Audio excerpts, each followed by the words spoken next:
Hi and welcome back to Bike Speed. So this week we're dealing with this Planet X Exocet 2 TT bike. We're going to service this up and get it ready for a big race, but do stay tuned to this video because we found some fractured carbon on this that literally could have killed this rider. So make sure you keep watching the video to find out more about that. But initially we're going to service this bike, we're going to strip it down, we're going to clean everything up, we're going to sort out the headset bearings. They were a little notchy, but look how tight this right hand cable is here. It was catching the stem. You can see it moving in the frame there, in the frame lug, and it was actually actuating the rear derailleur. So we're going to have to address this. You can see how it's literally with your steering, you're changing gear. So it would have been a strange old bike to ride, I would have thought, if you were going around a nice tight bend and your gears were changing on you. And then the front derailleur, we had a big slack in this cable. So we're going to address these sort of various issues as we go. So when we service a bike, when we're doing a strip down service of this nature, we take the parts, the mechanical parts off the bike, we clean those, we re-lubricate them, then we usually address headset bearings and any other bearings on the bike. You can see here this cassette was a little bit tight, we had to use a breaker bar to undo that, that's been over tightened at some point. And you can see this rear derailleur hanger here, absolutely loose as loose can be on the bike. Again, another issue, makes the service all the worthwhile when you get something like this, because if that had come loose when the bike was being ridden, that could have created a problem as well. So back to what I was saying, we remove all the mechanical parts, we degrease and clean those, lubricate them up, and then we work on the frame. We do the stem headset bearings, bottom bracket bearings, wheel bearings, we address the wheels, and we go right through the bike. Now, a common problem on these Planet X Exocet bikes is that this brake fitting, the brake mounts to that fitting, and then that fitting mounts to the bike, and it's very common for those to seize. I've seen that a lot on these, so I leave those well alone, and we're going to address that brake on the bike without taking it apart. So we're going to get everything off, and that's what we're now doing. And then once I've done all the mechanical parts, all the bearing, addressed all the bearing work, we then wash the bike down and detail the frame, clean it up and make it nice before we go for the full rebuild. So that's what we're just doing here. All the parts have gone through the ultrasonic cleaner. We've got 6 litre ultrasonic cleaner.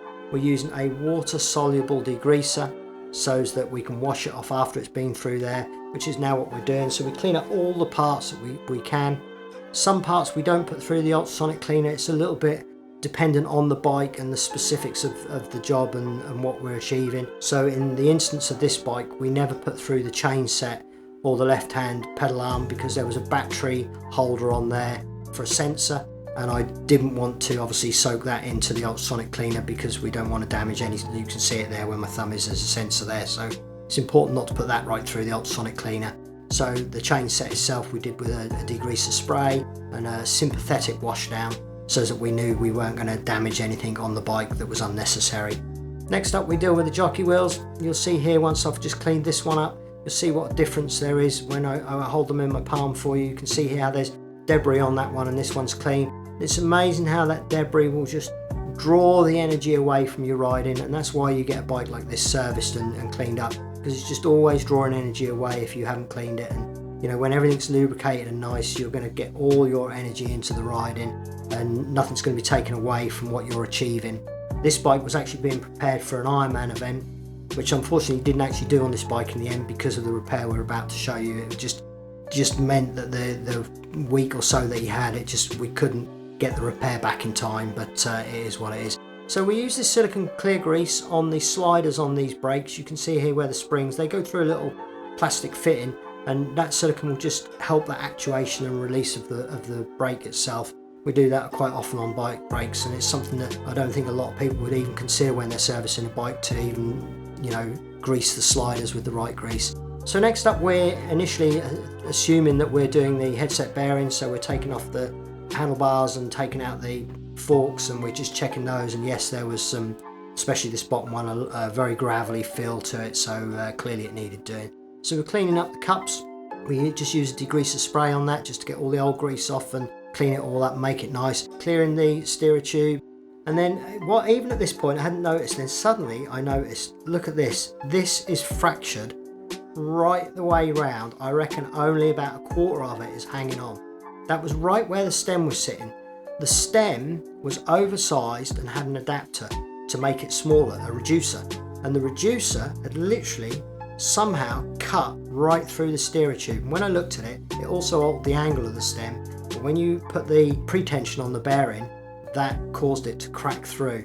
So we put an endoscope down this because I couldn't quite believe what I was looking at. I'm amazed that this hadn't shattered before the point of this service. I'm amazed that he was getting any mileage out of it. So on the left there, you can just see there's a line running down. Ignore the stuff at the bottom, that's just through manufacturing. But right there on the left, you can see where it's split right the way through.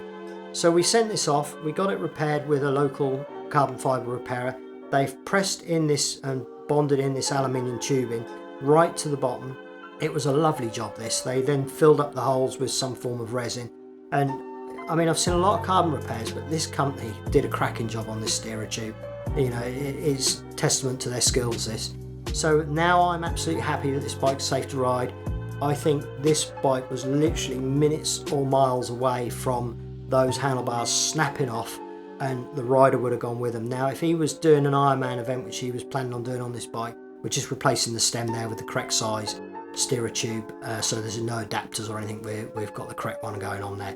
But if this rider had crashed this bike, you know, it would have not only would have ended his race, but that's the sort of damage and breakage that would have put him in hospital. He would have gone over the handlebars. If he was doing 30 mile an hour on this bike at the time, he was in for some serious injuries.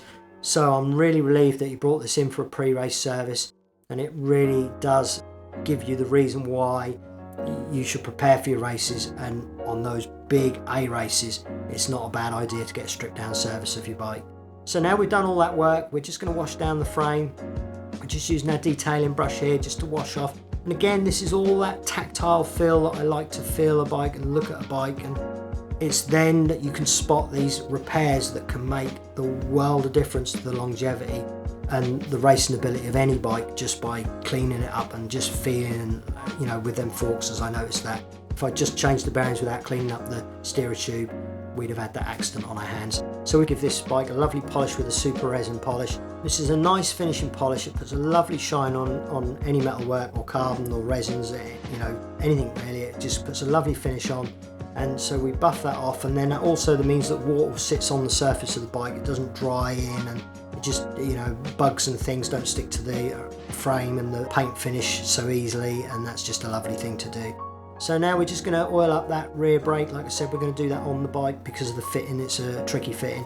And next up, we're going to address that cable that's too short and actuating itself on steering. So initially we take out the old cable and the old outer. Don't really know why you would end up with a cable so short on a bike, because they're cut at the time of fitting the inner and the outer together. So not quite sure how that ended up like that. It's a very quirky, strange thing. Maybe it's to do with change of handlebars and things over the time, which maybe even that stem damage may denote and show. But anyway, now up, we're going to just clean up the wheels. Again, it's that tactile feel. I can check the spokes, I can check the braking surfaces, make sure there's no carbon damage.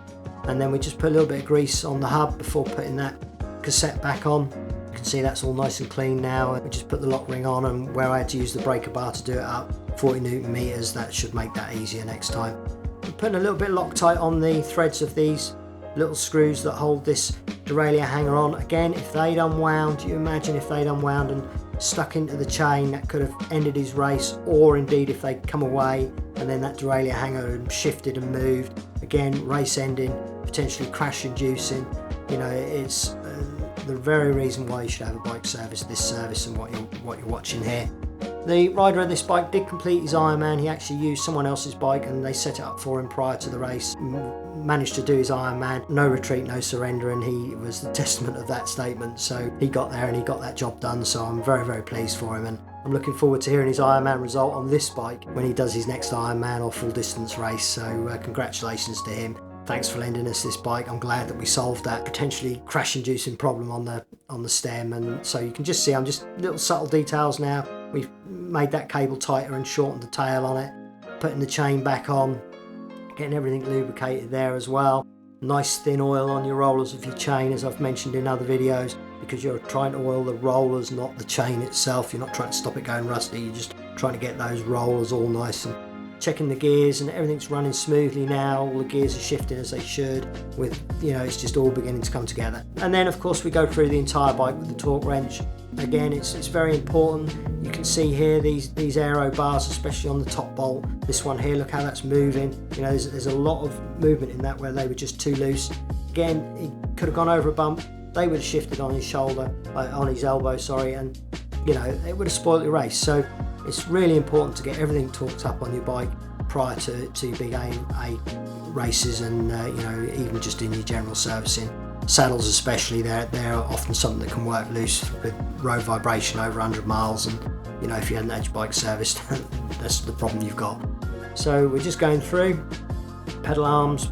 Again, we do this in a system, front to back of the bike, so that's why you saw the front end first, and then we're working to the middle and then to the back, pinch bolts, mount bolts, and then we just do all the various fittings that are on the frame as well. Finally, we pump up the tyres. This bike is now almost ready to ride, with the exception of we have one yellow cap there. Why would you put a yellow cap on a lovely black and white bike? So we threw that away and we put a nice black one on there. So we've got matching valve caps, and that's the sort of attention to detail that I sort of pride myself on. So you can see this before and after this bike.